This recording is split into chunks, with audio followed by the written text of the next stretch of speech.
My situation is very difficult. I have to relay a message for all of us. But because of who I am,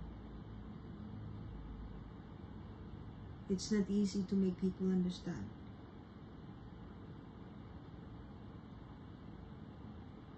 This has something to do with Agartha.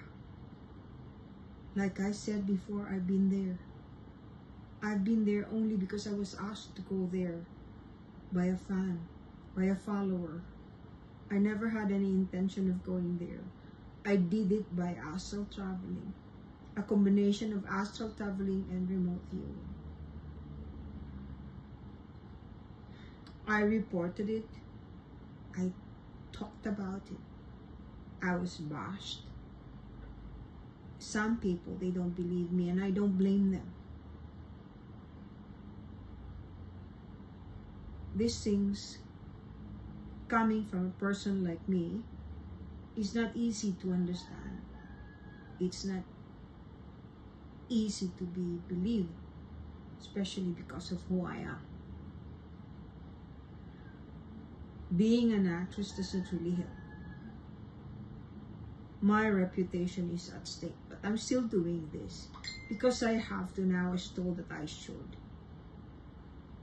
I did not request to go there. I did not request to go back. I was just told to go back, or they got me.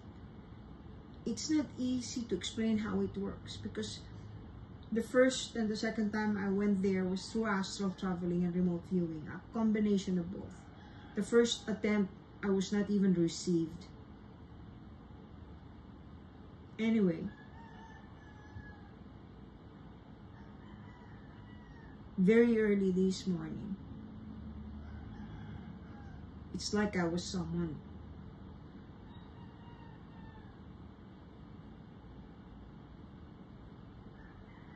I was immediately in front of the same master that I met before. He still very handsome, but it's very hard to describe what he looked like because he's very good looking, but he's not young. He is very kind. His eyes is blue, steel gray. It's like talking to a person whose soul can be seen. This is what he told me.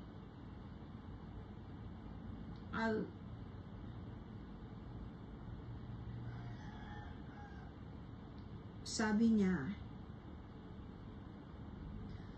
yung sinabi daw niya sa akin nung una,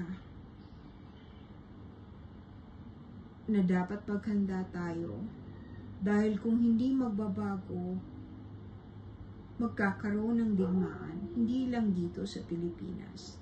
Basta magkakaroon ng digmaan dahil nagkaroon ng pagkakataon ng mga humans na matuto o magkaroon ng teknolohiya na masyadong advanced na rin para gumawa ng mga katulad ng atomic bomb o different or various kinds of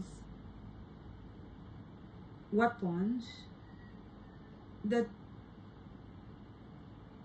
is so dangerous it could affect other planets too. They're trying to stop us from being so barbaric.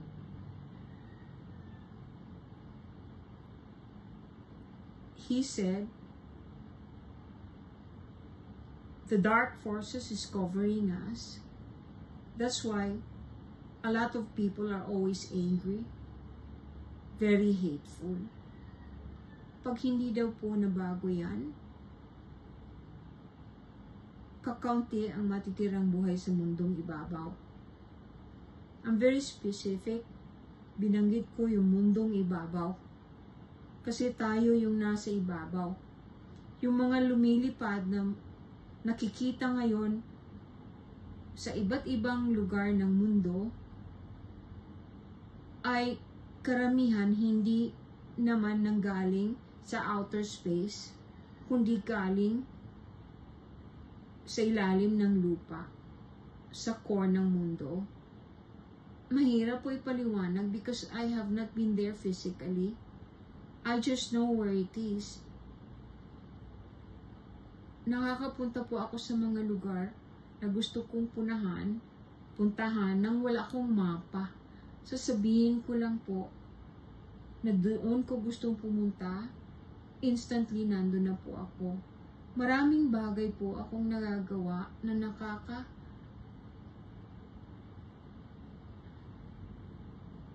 na hindi ka panipaniwala, pero nagagawa ko po.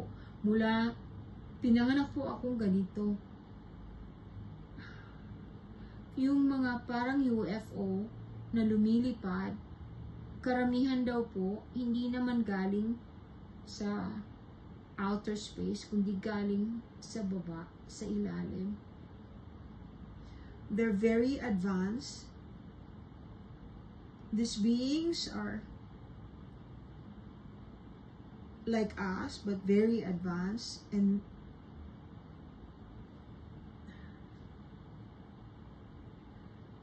I don't want to call them aliens because I don't think they are. Iba po kasing pang-intindi ko sa aliens. Sila, they're very kind.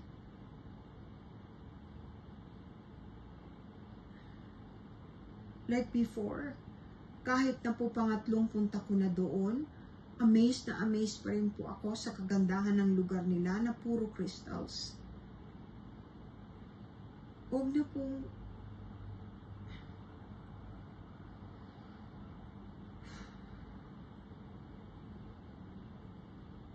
hindi po lahat ng aliens, kung gusto ninyong tawagin silang aliens, hindi po lahat ng aliens ay mabuti. Meron din silang kalaban. Marami rin po silang kakampi from different planets. Ayaw nila ng ginagawa ng mga tao ngayon. Yung dark forces daw po ay totoo.